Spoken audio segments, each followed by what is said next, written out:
마약 음료 사건을 수사하고 있는 경찰이 중간 수사 결과를 발표했습니다. 경찰은 이번 사건을 마약과 보이스피싱이 결합한 신종 범죄로 보고 윗선을 추적하고 있는데요. 자세한 내용은 취재 기자 연결해서 알아봅니다. 박정현 기자. 네, 사회 1부입니다. 네, 경찰 중간 수사 결과 발표입니다. 마약 음료가 만들어진 과정도 공개가 됐죠? 네, 먼저 CCTV 화면 함께 보시겠습니다. 인천 십정동에 있는 주택 지하인데요. 어두운 선반 아래 흰색 종이가 붙어 있는데 마약 음료에 사용된 필로폰을 싸서 숨겨놨던 곳입니다. 지난달 20대 길모 씨는 이렇게 은밀한 장소에 마약을 숨겨두면 찾아가는 이른바 던지기 수법을 통해 필로폰 10g을 손에 넣었습니다. 중국산 우유에 필로폰을 섞어서 마약 음료를 만든 뒤 국제우편으로 받은 공병 100병에 넣었습니다.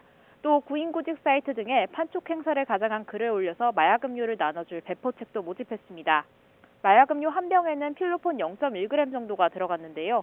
필로폰 1회 투약량이 통상 0.03g인 점을 고려하면 3배 수준, 투약 경험이 없는 미성년자가 먹으면 급성 중독을 일으킬 수 있을 정도로 치명적입니다. 경찰 수사 결과 학생 피해자 1명이 추가로 확인되면서 지금까지 파악된 피해자는 모두 9명으로 늘어났습니다.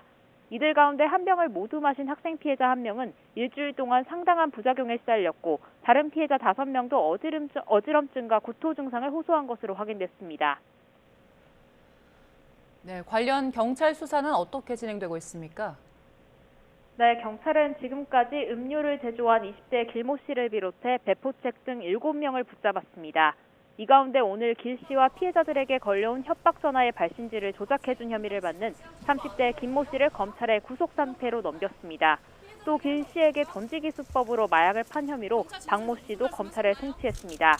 길 씨는 중국에 체류하고 있는 한국 국적의 이모 씨 등에게 범행을 지시받아온 것으로 확인됐습니다. 오늘 검찰 이송 전 취재진 앞에 선 길 씨는 중국에 있는 이 씨로부터 음료를 제조하라는 지시를 받았느냐는 취재진 질문에 고개를 끄덕이기도 했습니다. 다만 이 씨를 포함해 중국에 있는 윗선을 모르느냐는 질문에는 모른다고 답했는데요. 그러나 경찰은 길 씨와 이 씨가 중학교 동창 사이인 점을 확인했고 이 씨가 보이스피싱 조직에 몸담고 있다는 관련자 진술도 확보한 것으로 확인됐습니다.